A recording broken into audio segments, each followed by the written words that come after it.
interesante. Ahora, ¿alguna pregunta, alguna duda? Sobre la paciencia, sobre el enfado, sobre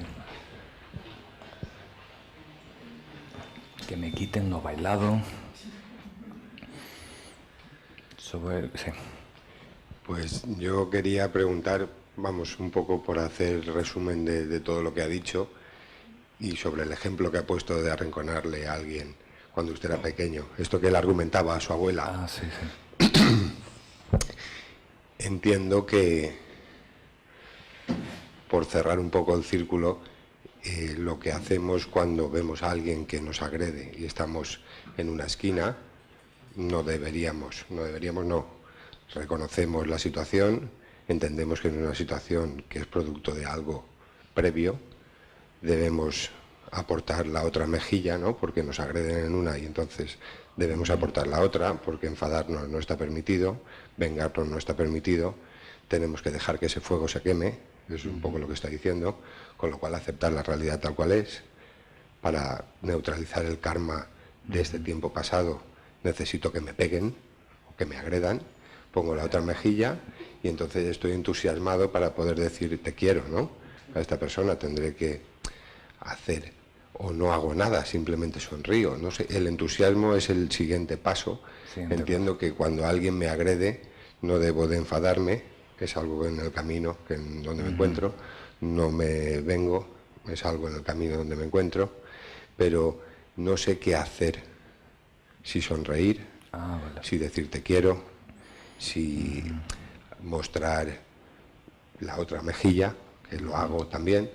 Eso derrumba, desde luego, porque la gente espera que tú te vengues o que tú reacciones, que normalmente yo veo el paso ese de... Algunas veces si no le gritas a alguien lo toman como un insulto. Claro, y si sonríes también se molesta, porque yo ya sonrío y la gente se molesta.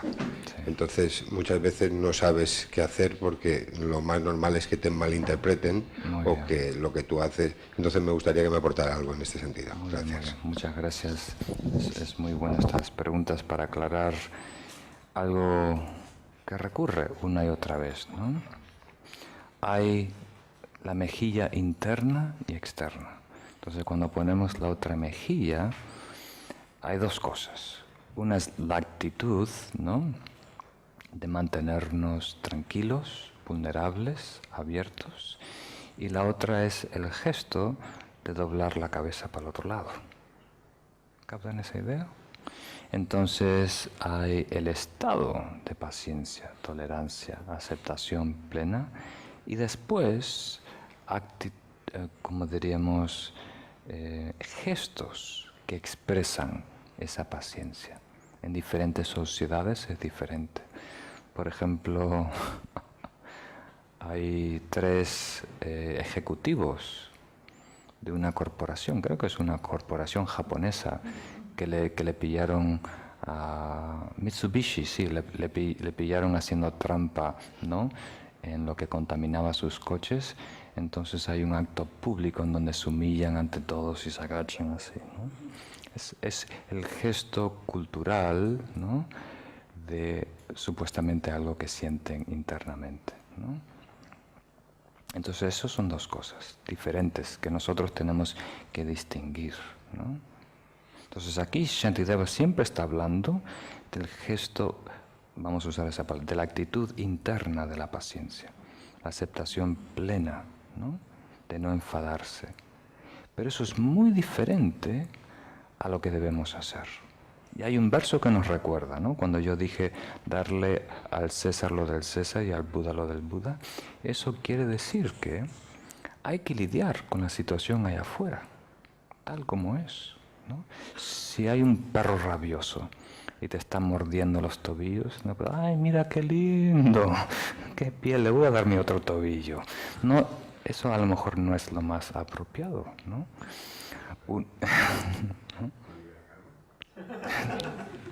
Libera karma, como dice Shantideva, para un bodhisattva. Tenemos que saber cuánto podemos dar. El bodhisattva realizado llega al punto de poder dar su cuerpo. Históricamente hay bodhisattvas que han dado sus ojos, donado sus órganos a los demás, ¿no? Entonces nosotros tenemos que medirnos cuánto podemos dar físicamente, psicológicamente, económicamente, ¿no? La generosidad es la disposición a dar. Y otra cosa muy diferente, lo que damos. Eso lo debe dictar la situación, las personas. Entonces, aunque nosotros tenemos tolerancia, paciencia, si hay alguien que está causando mal, que está fuera de quicio, hay que tirarlo al suelo y atarlo. Hay que llamar a la policía. Si estamos en un avión, aún más. Si tiene un cordel de dinamita, aún más, ¿no? ¿Captan esa idea? Entonces, paciencia es no perder el control por la ira, no enfadarnos con la realidad, no chocar, pelear la realidad. Pero no quiere decir que no tenemos que tomar acción, medidas para atender la situación. Entonces, eso es muy delicado. Porque saber hacer en cada situación requiere experiencia, inteligencia, ¿no? Apertura. Pero eso es muy diferente. Ahí podemos errar, pero las cosas no van muy lejos. El error principal está en nuestra actitud, ¿no? En no querer aceptar, en rechazar, en pelear, ¿no? Lo que está pasando. Entonces eso es muy importante. Cuando nosotros tenemos también un médico que nos hace un examen y nos da un diagnóstico muy grave, hay la oportunidad de aceptarlo, de tener paciencia, aceptar esa realidad. O podemos lucharlo, pelearlo internamente. Pero aunque aceptamos ese dictamen, ¿no? Esa enfermedad, ese resultado positivo, negativo, lo que sea, eso no quiere decir que tú no te tienes que hacer todo lo posible por sanarte, cambiar tu dieta, tomar medicina, ir a terapia, etcétera, etcétera. Entonces lo mismo con personas. Una persona es como lidiar con una enfermedad, ¿no? No hay que luchar emocionalmente, pero hay que tomar medidas para remediar. Hay cosas que están en nuestro poder de remediar y hay otras que vamos a descubrir que no están. Y hay que distinguir esas dos. Nosotros muchas veces nos gastamos en remediar cosas que están fuera de nuestro control, que no dependen de nosotros. Y eso causa mucho malestar. Muy bien. La pregunta sería, ¿cómo remedias? Ay, esto no. Bueno, no sé ni lo voy a comentar. ¿Puedes repetir? Es como cuando lo tienes, o sea, normalmente las cosas que tienes es más fácil de resolverlas, ¿no? Si te van a agreder, respirar, tranquilizarte y contestar, pero cuando las cosas las tienes en la mente y entonces empiezan a darte vueltas, ¿no? Y te va creando ira, te va creando malestar. Entonces ahí es donde tengo mayor dificultad para resolverlo. Aunque tú seas consciente de que eso es lo que hay, que eso es lo que existe, pero siempre hay un momento en que eso no te deja, aparece, ¿no? Y no te deja como vivir o disfrutar o no tener entusiasmo, no tener alegría, te paraliza, ¿no? Muy bien. No se resuelve. Muy bien. Entonces la pregunta, para la que no los escucharon, es, algunas veces es más fácil lidiar con una persona que se está agrediendo o criticando, pero ¿qué tal con el enfado interno, ¿no? Cuando uno tiene un pensamiento que recurre una y otra vez, un malestar interno. Entonces aquí Shantideva nos da una serie de herramientas, ¿no? Todo enfado tiene que tener un referente, algo que está en juego. Si no hay nada en juego, nadie se enfada. Entonces hay algo allá afuera que nosotros sobrevaloramos. Y a tal punto de pensar que nuestra felicidad depende de que esa cosa, persona, proyecto se comporte de esa manera. Ese es el apego. Crear que esa cosa, esa persona, ese resultado, ese proyecto me va a dar a mí, me va a garantizar la felicidad. Entonces cuando cae una flecha allí, me afecta, me duele. Entonces eso es lo que dice Shantideva. Quita la paja, ¿no?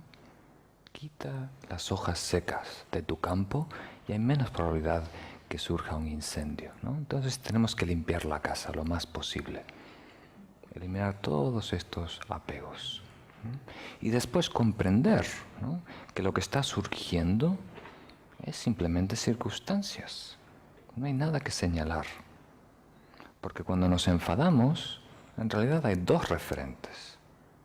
Hay lo que está atacado y lo que le está atacando. ¿Verdad?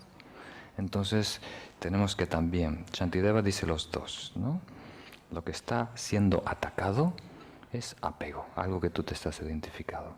Y el que está atacando, cuando tú ves al agresor, ese referente es falso. Y pasan dos cosas. Lo vemos como que tiene intencionalidad cuando no la tiene. Lo vemos independiente de causas y condiciones. Lo vemos independiente de nuestro karma. Vemos que eso es más importante que el futuro que va a venir. Entonces hay que considerar todas esas cosas, ¿no? Entonces nosotros creamos una abstracción de la realidad, en donde hay un bueno de la película y un malo, ¿no? Y hay un choque, ¿no? Y nos molesta. Pero en realidad Shantideva es mucho más complejo, ¿no? Ese bueno no es tan bueno como tú piensas y ese malo tampoco es tan malo como tú piensas. Entonces eso diluye la responsabilidad. Nosotros compartimos esa responsabilidad también.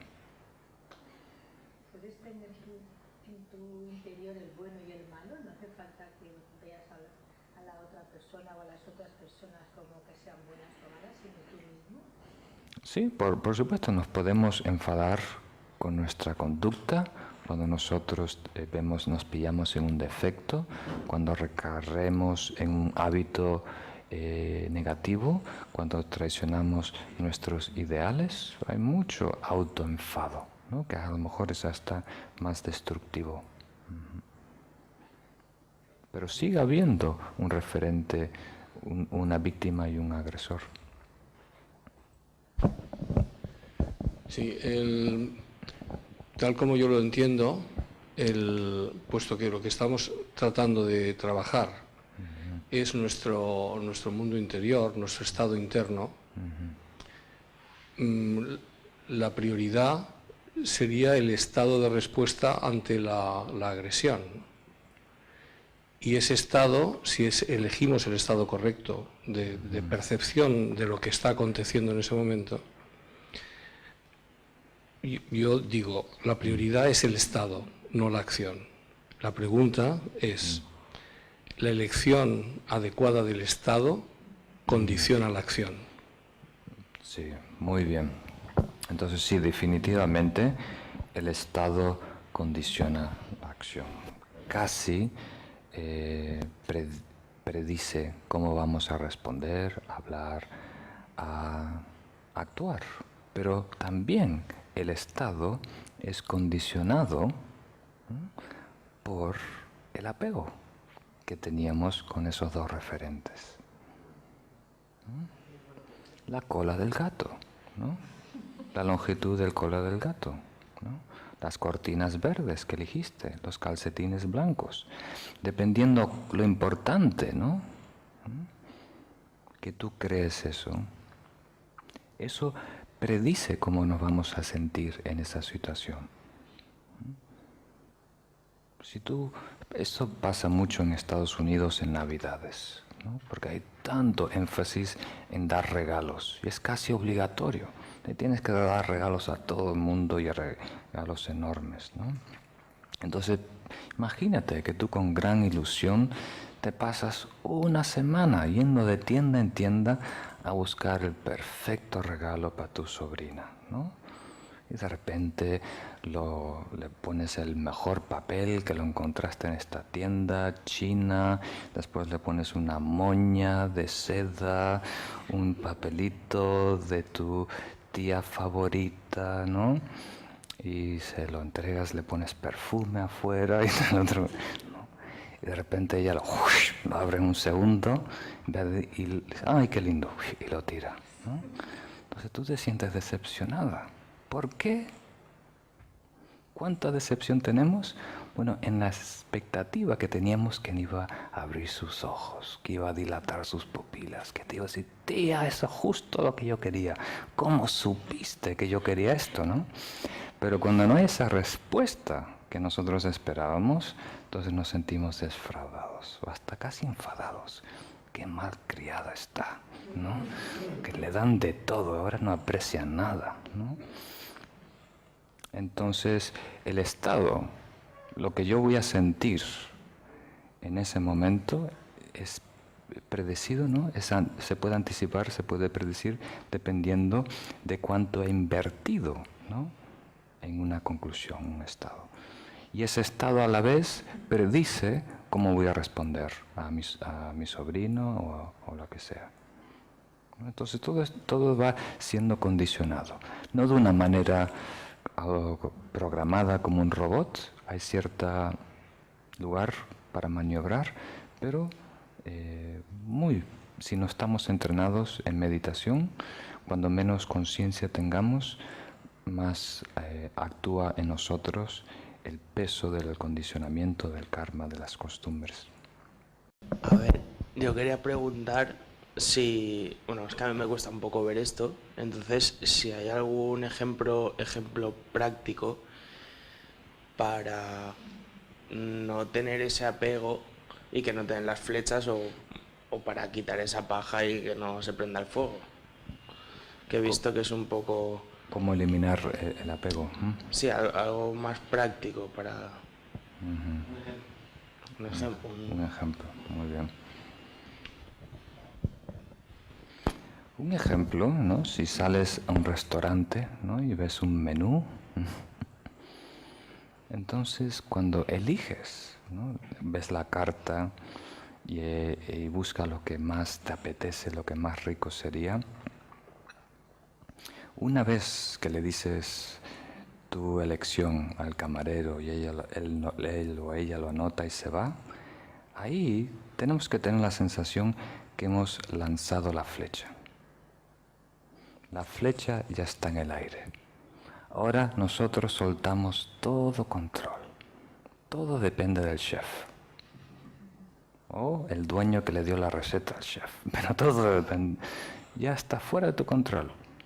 La felicidad, si va a venir lo que te gusta o no te gusta, ¿no? Entonces, el desapego es eso. Saber que al principio tenemos que apuntar la flecha lo mejor posible. Hacer todo lo posible para dar en la diana. Que las cosas salgan perfectas. Pero una vez que lanza la flecha, ya soltar las expectativas. Ahora hay cosas que están fuera de mi control. Yo normalmente creo que las patatas van bien con las, yo qué sé, verduras. Pero esto ahora está fuera de mi control. Puede que no resulte así. Y en la India es casi obligatorio. Especialmente yo en muchos años en la India era muy pobre, entonces iba a los restaurantes de los lugareños, de los albañiles de la India, donde todo el menú está en hindú. Algunas veces no está ni en letras romanas, ¿no? Entonces, cuando viene el camarero y te pide ¿qué quieres? Tú dices, esto. Sabes que es un restaurante vegetariano, entonces ahí está salvado, pero no sabes qué es, si es postre o nada, pero tú dices, esto. A lo mejor tienes una palabra, aloo, sabes que hay patatas, entonces apuestas por esto. Y después que lanzas esa flecha, ya está fuera de tu control. Por ejemplo, ¿cuántas veces yo en la India le he dicho al camarero, por favor, no le echen picante, ¿no? Y los que han viajado a la India conmigo, cuando fuimos de peregrinaje, muchas veces iba a la cocina con el camarero Le decía a toda la cocina y al chef, por favor, no le agreguen... No, sí, por supuesto. No, en serio, no le agreguen nada, tal como está. Sí, por supuesto. Y venía la comida y nadie la podía comer. ¿No? Entonces, una vez que lanza la flecha, está fuera de tu control. Bueno, quedan solo 15 minutos, vamos a meditar.